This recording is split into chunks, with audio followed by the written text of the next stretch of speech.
7 de agosto de 2025, amanhecer sobre a planície de Zaporizhia, céu cinzento, vento frio e o rugido do aço. Uma parede de veículos blindados e 50 tanques de guerra avançam para o oeste. O aviso de Moscovo foi direto: ou se movem ou serão movidos. Não a resposta de Kiev foi mais clara. Não foi uma batalha frontal que se seguiu. Velocidade, sensores e coordenação foram os fundamentos desta emboscada precisa. A sua torre pode ser girada por drones baratos que voam baixo e forças terrestres mais leves e rápidas do que blindados. Um comboio de 4 quilômetros passou de formação a dispersão em questão de minutos. A iniciativa simplesmente se inverteu, com caminhões de abastecimento a explodir, torres a parar e rádios cheios de chamadas sobrepostas que significavam apenas uma coisa. Esta é a história de um contra-ataque ao amanhecer que quebrou uma lança mecanizada antes mesmo de ela chegar ao campo de batalha, combinando ISR aéreo, tropas de manobra sobre 2 rodas e UAVs construídos em garagens. Vamos traçar a onda de choque estratégica que se seguiu, percorrer o cronograma e decifrar as estratégias. Nesta luta, segundos foram mais importantes do que toneladas. Então, fique de olho no relógio. 7 de agosto de 2025, às 5h45. O último canal diplomático foi silenciado quando o sol ainda estava abaixo do horizonte. Moscovo emitiu um único ultimato durante semanas.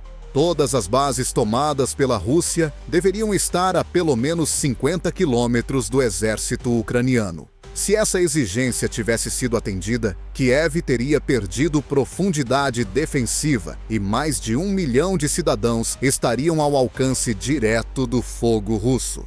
O presidente Volodymyr Zelensky respondeu de forma sucinta e categórica: nem um único passo atrás. Em questão de horas, a Rússia respondeu com motores em vez de palavras. O avanço, uma coluna mecanizada, avançando a partir dos restos de um aeródromo capturado em Melitopol, foi visto pelos satélites de monitoramento ocidentais exatamente às 6 horas. 50 tanques de combate principais, T-90M cada um, pesando cerca de 50 toneladas de aço e equipados com canhões de 125 mm formaram a frente. Mais de 600 soldados e mais de 40 toneladas de armas pequenas, morteiros e mísseis antitanque estavam a ser transportados por 70 veículos de combate de infantaria BMP-3 atrás deles. Com material suficiente para sustentar uma viagem de 10 dias, a serpente de aço de 3-4 quilômetros era acompanhada por caminhões de abastecimento e comboios de combustível. De acordo com estrategistas russos, eles tinham 4 horas para fortificar a fortaleza capturada e transformá-la numa base a partir da qual lançariam ataques mais extensos, possivelmente a até 120 quilômetros de distância em Dnipro. Era uma demonstração de força inexorável para o Kremlin. No entanto, oficiais ucranianos interpretaram as mesmas imagens de satélite de maneira diferente, num centro de comando subterrâneo próximo a Dnipro. Embora ainda estivessem em formação de março, todos os tanques, veículos blindados e veículos de combustível estavam visíveis. Sem hesitar, o general Mikhailo Kabarilenko emitiu a diretiva: antes que eles se entrincheirem, ataquem-nos. O relógio estava a contar para um dos contra-ataques mais ousados da guerra. 6h03. Por um breve momento, as vastas planícies de Zaporizhia ficaram em silêncio. Depois, houve quietude. A primeira onda da Ucrânia voou. 20 UAVs de reconhecimento decolaram de pistas ocultas, voando rápido e baixo, enquanto usavam óptica térmica para mapear o comboio em tempo real. Todos os veículos, tanques e transportadores de tropas foram rastreados e registrados em questão de minutos. Sob o comando de Don Hayes, a coluna russa acreditava estar oculta. A Ucrânia agora a via como uma tela com coordenadas. A fase 2 veio logo a seguir.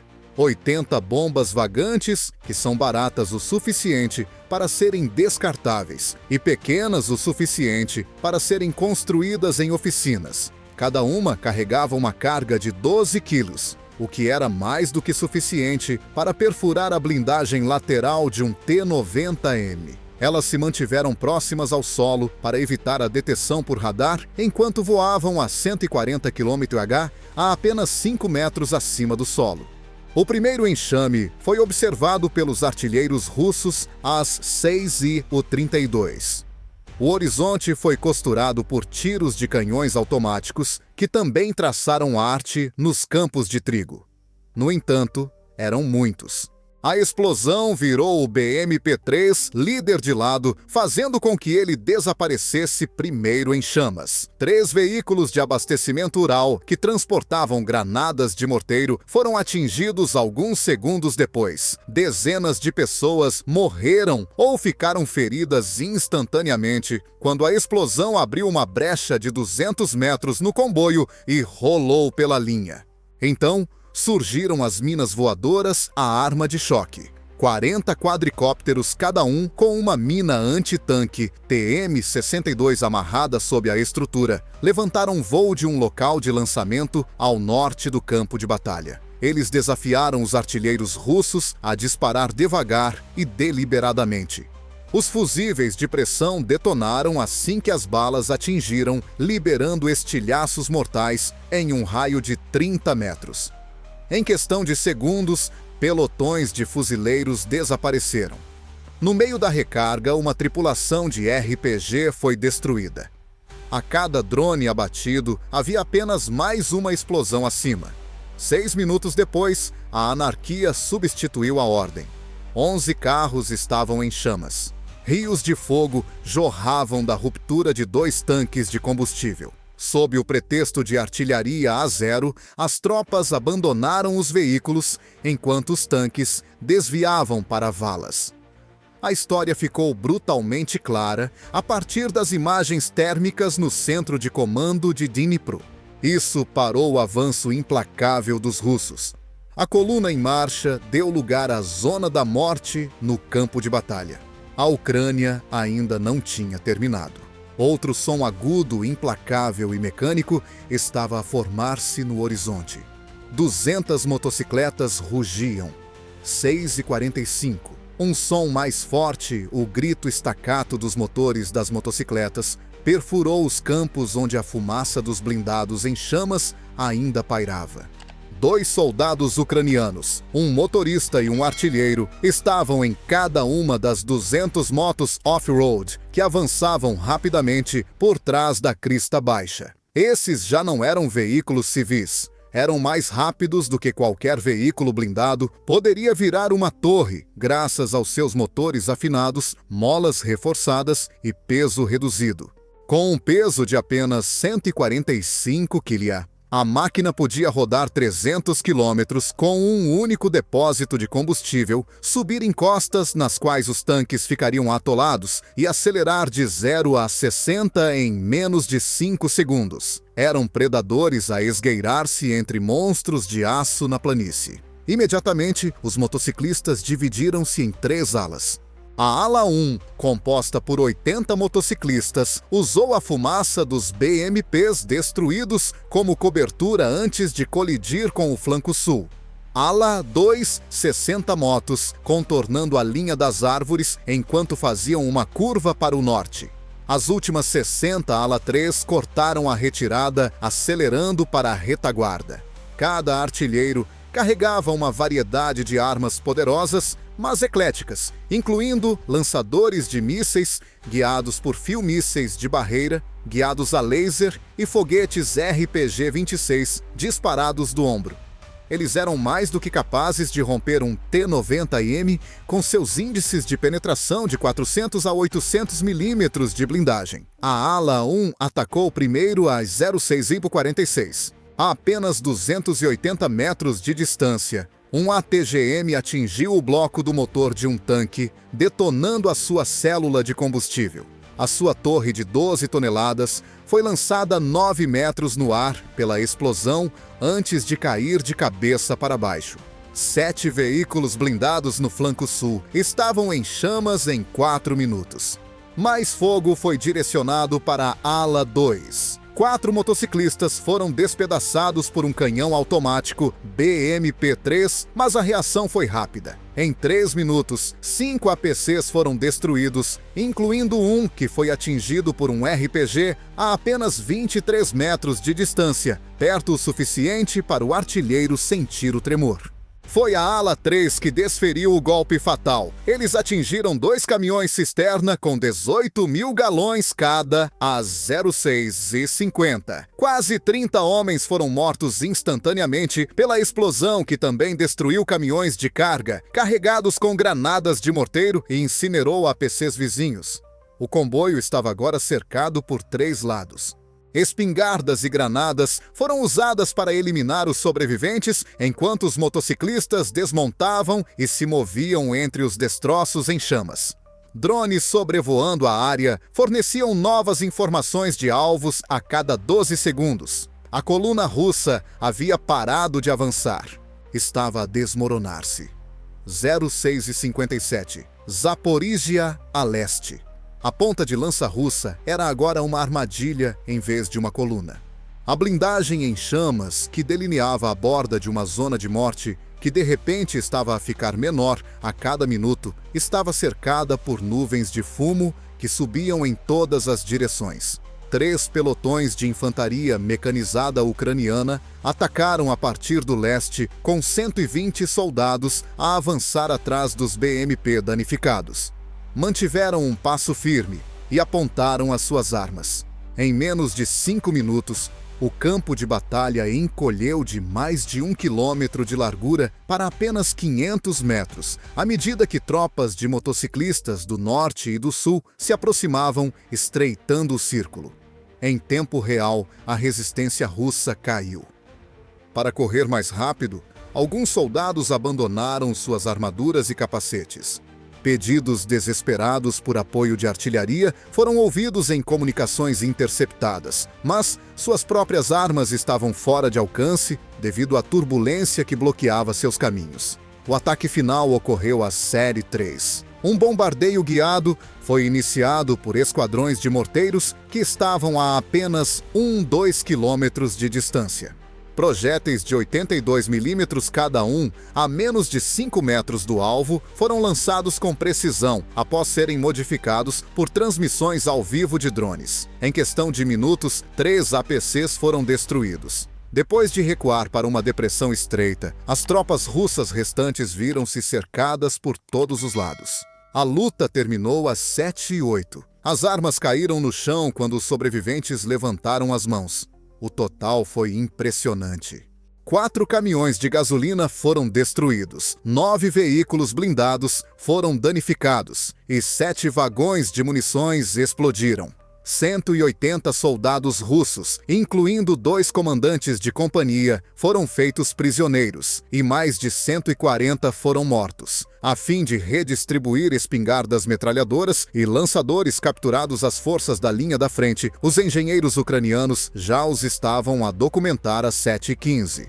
O que Moscovo havia retratado como um ataque imparável foi reduzido a um cemitério de aço e submissão em menos de 40 minutos. O comboio de Zaporizhia tinha como objetivo demonstrar a Moscovo que blindados em massa ainda podiam controlar o curso da guerra. Em vez disso, serviu como prova de que agilidade e raciocínio rápido podem derrotar a força bruta antes mesmo que ela chegue à linha de frente. Mesmo que as perdas fossem enormes, elas não foram apenas materiais. Armas que custam menos do que um único projétil de tanque destruíram centenas de milhões de dólares, incluindo 9 tanques de guerra, dezenas de veículos blindados, caminhões de abastecimento e reservas de combustível que foram destruídos em menos de 1 hora. Mais uma vez, a Ucrânia demonstrou que estratégias improvisadas e drones baratos podem derrotar forças pesadas convencionais. A mensagem foi igualmente importante para Kiev. Sem depender de números massivos, combinações não convencionais, como soldados em motocicletas, minas voadoras e armas flutuantes, podem manter a linha. Foi um compromisso doutrinário para os observadores da OTAN. Isto não foi uma mera emboscada. Foi uma visão de como o combate estava a mudar. Mesmo os tanques de guerra mais sofisticados estão agora expostos a drones construídos em oficinas e tropas em duas rodas, num ambiente em que as colunas blindadas outrora, o símbolo da supremacia terrestre, já não são relevantes. Estrategicamente, o contra-ataque protegeu 3 províncias ucranianas de perigo iminente, impedindo a Rússia de transformar uma base capturada numa fortaleza regional. Psicologicamente, reforçou a ideia de que a Ucrânia poderia controlar o ritmo do conflito, além de resistir a ele. A aposta do Kremlin terminou em humilhação em vez de vitória. Além disso, os planeadores fizeram anotações em várias salas de guerra da OTAN.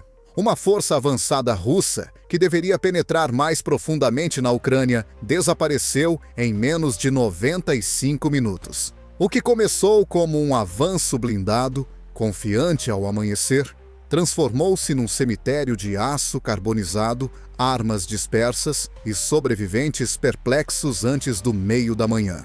O contra-ataque ucraniano contra uma coluna blindada russa no verão de 2025 demonstra vividamente a realidade de que as guerras já não são determinadas apenas por quem pode colocar em campo mais tanques ou comandar os maiores exércitos, mas sim por quem consegue adaptar-se mais rapidamente, combinar tecnologias com velocidade e imaginação e transformar limitações em pontos fortes. Com um comboio de tanques T-90M e veículos de combate de infantaria BMP-3 que se estendia por quilômetros pelo terreno reforçado por caminhões de abastecimento, comboios de combustível e mais de 600 soldados, os comandantes russos lançaram uma ponta de lança mecanizada ao amanhecer na planície de Zaporizhia, acreditando que isso mostraria um ímpeto imparável.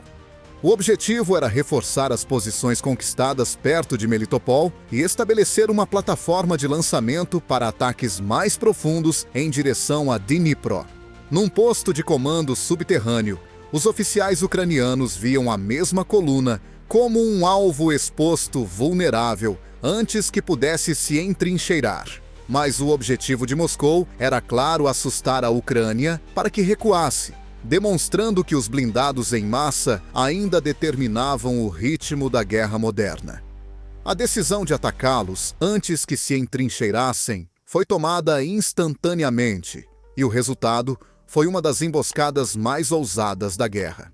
Para evitar serem descobertas, as forças ucranianas lançaram ondas de drones de vigilância baratos que voavam perto do solo. Esses drones forneciam coordenadas em tempo real de cada tanque e caminhão aos computadores de comando que convertiam o aço bruto em alvos, mapeando o comboio em grades digitais. Em questão de minutos, munições vagantes, muitas das quais construídas em oficinas improvisadas, cercaram o comboio com as suas cargas moldadas destinadas a inflamar combustível ou perfurar a blindagem lateral.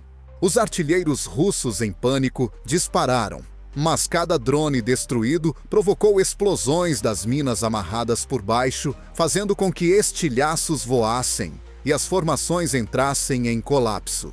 Antes que os russos pudessem se posicionar, brechas se abriram na coluna, caminhões que transportavam granadas de morteiro explodiram em bolas de fogo e a aparência de unidade foi destruída. A infantaria foi forçada à desordem quando quadricópteros carregando minas TM-62 pairaram propositalmente acima da nuvem, desafiando os defensores a atirar e punindo cada esforço com explosões concussivas. 11 veículos tinham ardido quando a primeira vaga passou. Os caminhões cisterna tinham derramado rios de chamas sobre os campos, as torres tinham se encravado. E os rádios estavam cheios de chamadas desesperadas e sobrepostas. No entanto, isto foi apenas o começo, pois o som de 200 motocicletas rugiu ao longo das cristas. Com os seus veículos reforçados para velocidade e manobrabilidade, os motociclistas ucranianos, acompanhados por motoristas e artilheiros, lançaram-se na batalha, zigue-zagueando entre tanques enormes que não conseguiam mover as torres com rapidez suficiente para acompanhá-los. Equipados com RPG-26 mísseis guiados a laser e foguetes anti-tanque, eles dominaram implacável e precisamente os blindados, atacando os flancos a uma distância de menos de 300 metros. A destruição aumentou quando caminhões que transportavam milhares de litros de combustível explodiram em infernos. Um tanque ficou inoperante por um foguete que incendiou a sua célula de combustível e outro ficou inoperante por um míssil antitanque que perfurou a blindagem lateral. Menos de 15 minutos depois, o comboio russo estava encurralado, flanqueado por 3 lados, com a sua fuga cortada e as suas linhas de abastecimento em chamas, em vez de se mover.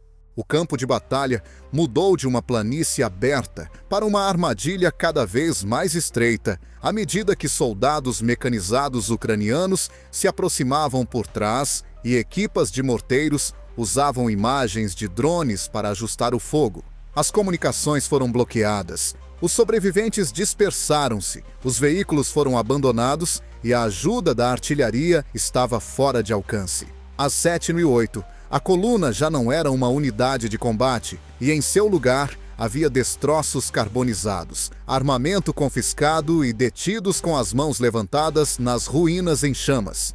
Em 40 minutos de combate, mais de 140 soldados russos foram mortos. 180 foram capturados, incluindo comandantes. 4 caminhões de combustível foram destruídos, 9 veículos blindados foram destruídos e 7 contentores de munições foram detonados. Moscovo sofreu uma humilhação severa, como resultado do que começou como uma demonstração de força, e se transformou num cemitério de aço, provando que a improvisação do século XXI poderia eliminar colunas blindadas construídas para a guerra do século XX. Para a Ucrânia, a operação demonstrou que velocidade, coordenação e inovação eram mais eficazes do que a força e que uma coordenação perfeita, drones baratos e motocicletas ágeis podiam produzir resultados que um ataque frontal não era capaz. Estrategicamente, o contra-ataque deu à Ucrânia tempo para se recuperar, impedindo a Rússia de estabelecer uma base de frente e protegendo as regiões das ameaças da artilharia. Psicologicamente, deu aos soldados e civis mais confiança e reforçou a ideia de que a Ucrânia poderia tomar a iniciativa e definir o ritmo, e que a Rússia poderia ser combatida tanto ofensiva como defensivamente. As lições para a OTAN foram inequívocas e perturbadoras. Os planeadores militares em toda a Europa e além observaram as implicações para suas próprias defesas e as doutrinas tradicionais que presumiam o domínio dos blindados pesados precisavam de ser reavaliadas numa era em que drones construídos em oficinas e veículos ligeiros podem desmantelar ativos multimilionários. O conflito demonstrou que o combate entrou numa nova era em que os resultados são determinados pela sincronização entre domínios aéreo, terrestre, eletrônico e psicológico e em que a adaptabilidade à guerra eletrônica e as tecnologias de precisão de baixo custo desafiam décadas de pressupostos.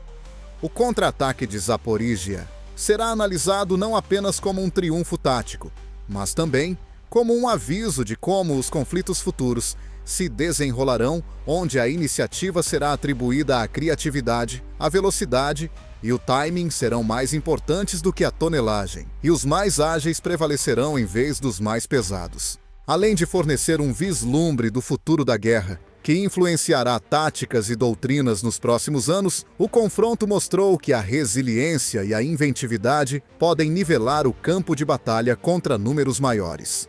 Mais de 140 pessoas foram mortas, 180 foram capturadas e 29 veículos blindados foram destruídos. Os números falam por si. No entanto, o significado é mais profundo.